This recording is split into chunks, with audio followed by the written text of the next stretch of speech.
গল্পাড্ডার এই সপ্তাহের উপস্থাপনা মোহের ফাঁদে। 5 লাখ টাকা মাত্র আধ মিনিটের জন্য, তার উপর টিভিতে মুখ দেখানো, রাস্তায় লোকজনের চাউনি, সেলিব্রিটি সেলিব্রিটি ভাব, আত্মীয় স্বজনদের মুখগুলো ভাবলে আমারই হাসি পাচ্ছে। তাছাড়া টাকার অঙ্কটাও তো ভাবতে হবে। 5 লাখ, কয়েকটা মুহূর্ত মাত্র। তুমি কি বুঝতে পারছো শক্তিক? কতগুলো টাকা, 5-এর পেছনে অনেকগুলো শূন্য আমাদের জন্য অপেক্ষায়। খুচরো শখ শৌখিনতা পূরণের জন্য বছর ভরার আমাদের অপেক্ষা করতে হবে না। আমাদের পাপুন বিখ্যাত হয়ে যাবে। লোভের মুখে লাগাম পড়াও চিত্রা। পাপুনের ভবিষ্যতের কথাটাও একবার ভাবো। একটা বিজ্ঞাপন যদি সফল হয়, তখন পরের বিজ্ঞাপন, তারপর নাচার নামে বড়দের নকল, অভিনয়, হাসি, কান্না, হিরে পান্নার চোটে দেখবে পড়াশোনাটাই শেষ পর্যন্ত পাপুনের আর হবে না। কতজনই তো আছে যাদের আমরা ছোটবেলায় টিভির পর্দায় দেখেছি। তাদের মধ্যে কজন বড় হয়ে সফল হয়েছে বলো তো? কজনকে মনে রেখেছো তুমি? আমি বা কজনকে মনে রেখেছি? ছাড়ো সব কথা।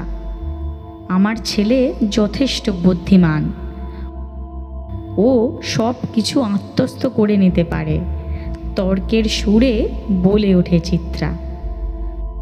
তাছাড়া পড়াশোনা না হলে না হবে, একজন অভিনেতার কি কম সম্মান? টিভিতে দেখো না? বুঝলে শক্তিক, সারা জীবন ও সব বস্তা পচা ধারণা আঁকড়ে ধরে থেকেই যত সমস্যা বাড়িয়েছ। সময় পাল্টাচ্ছে, যত দিন যাচ্ছে অফবিট পেশার কদর বাড়ছে। কে জানতো পেশা হিসেবে সোশ্যাল মিডিয়া এতখানি জনপ্রিয় হয়ে উঠবে? আজ তোমার পাশের বাড়ির ছেলেটা কিংবা মেয়েটা কন্টেন্ট ক্রিয়েটার, ভাবতে পারো? স্কুল শেষ হচ্ছে না, অথচ ব্যাংকে তাদের কত টাকা। সময় থাকতে থাকতে নিজেকে পাল্টাও, বুঝলে? নিজেকে পাল্টাও। ব্রিজ তৈরি কিংবা স্কুল কলেজে পড়ানো, কলম পেশা অথবা টেথোস্কোপ গলায় ঝুলিয়ে নিলেই জীবনে মোক্ষ লাভ হয় না, বুঝলে? আলোটা আমাদের সব্বার চোখে পড়ে, কিন্তু আলোর পেছনে লুকিয়ে থাকা অন্ধকারের গল্প বলে কজন? কত হতাশা, ডিপ্রেশন বাড়ছে চারপাশে, সেদিকে তাকিয়ে দেখো না তো, দেখলে বুঝতে। রাস্তার মোড়ে পাপুনের ছবি দেওয়া হোর্ডিং, টিভির বিজ্ঞাপনে পাপুনের মুখ, লোকজনের কাছে পরিচিতি, আত্মীয় স্বজনদের কাছে কলার তোলা, একটা অন্যরকম স্বপ্নে তুমি বিভোর হয়ে আছো। কিন্তু হঠাৎ মেলা সেই পরিচিতি পাপুনের বৃহত্তর জীবনে কত বড় ক্ষতি করতে পারে সে নিয়ে একবারও তুমি ভাবছো না। ভাবার কি আছে শুনি? করো তো একটা কেরানির চাকরি, এমন ভাব করছো যেন বিশ্ব সংসারের সব কিছু তুমি একাই বুঝে গেছো। বোধহয় তুমি ভুলে যাচ্ছ শক্তিক, আমিও পাপুনের মা। পাপুনের কিসে ভালো মন্দ সে বিষয়ে আমার যথেষ্ট খেয়াল আছে। আমায় অপমান করলেও পাপুনের ভবিষ্যৎ নিয়ে আমি ছিনিমিনি খেলতে দেব না। ভবিষ্যতের ছবিটা এখন থেকেই খুব ভালোভাবে দেখতে পাচ্ছি। ধরে নাও এই বিজ্ঞাপন কোনোভাবে সফল হয়ে গেল, হাজারো লাখ লোক সেটা দেখল, তখনই আসবে একের পর এক বিজ্ঞাপনের প্রস্তাব। টিভিতে মুখ দেখানোর জন্য মোটা অঙ্কের চেক, কিন্তু সেগুলো যদি সফল না হয়, তখন গ্লোরির খোঁজ আর পাওয়া যাবে না। এই প্রশংসার হাতগুলোই সরে যাবে মাথার উপর থেকে। এতদিন রাস্তায় যারা চিনছিল কেউ আর চিনতে পারবে না, হয়তো গাল টিপে আদরও করবে না, ছবিও তুলতে চাইবে না। অসাধারণ থেকে পাপুন আবার সাধারণ হয়ে যাবে, বাকি 5 জনের মতো। কিন্তু তখন সে মনোযোগ পেয়ে অভ্যস্ত হয়ে পড়েছে। এই পরিবর্তন মানতে পারবে না তুমি। আইডেন্টিটি ক্রাইসিস তৈরি হবে। আর এই ক্রাইসিস ছোট্ট মাথা নিতে পারবে তো? তোমার কি মনে হয় চিত্রা? তোমার অনেক কিছু পাওয়ার লোভ পাপনকে অন্ধকারের দিকে ঠেলে দেবে না তো?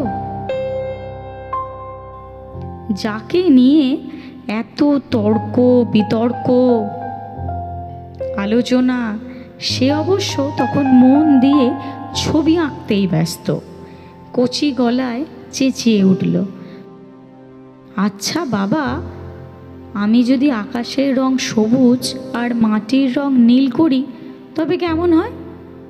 সব কিছু কেমন উলট পালট হয়ে যায় না?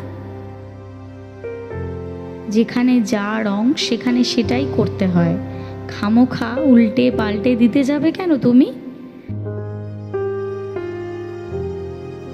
আকাশের রং নীল হয়, তুমি রোজ সকালে আকাশ দেখো না? রাগ রাগ মুখে বলে ওঠে চিত্রা। এতগুলো টাকা হাতে এসেও শুধু সৌপ্তিকের নীতিমালার জন্য ফসকে যাবে? সে কিছুতেই এটা মানতে পারছে না। পাপুনের পাশে হাঁটু গেড়ে বসে পড়ে সৌপ্তিক। নরম স্বরে বলে ওঠে, তোমার মনের রঙে রাঙিয়ে দিতেই পারো আকাশকে। যেমন বর্ষাকাল আসার আগে আকাশ কালো মেঘে ঢেকে যায়, কিংবা কাশফুলের ভেলায় চেপে শরৎ আসার সময় পেঁজা তুলোর মতো সাদা মেঘে কিংবা আকাশের চিরাচরিত নীল রঙে আদৌ কি কোনো পরিবর্তন হয়? ক্ষণিকের মেঘ সরে গেলেই আকাশ তার নীলাভ আভা মেলে ধরে আমাদের চোখের সামনে। কি মেলে ধরে তো? আকাশটা আমি নীল রঙেই রাঙাবো বাবা। আমার লক্ষ্য হবে সেদিকে, যা স্থায়ী। একদম ঠিক বলেছ তুমি, স্থায়ী। সারা জীবন যা তোমার সঙ্গে থাকবে। তুমি মন দিয়ে আঁকো।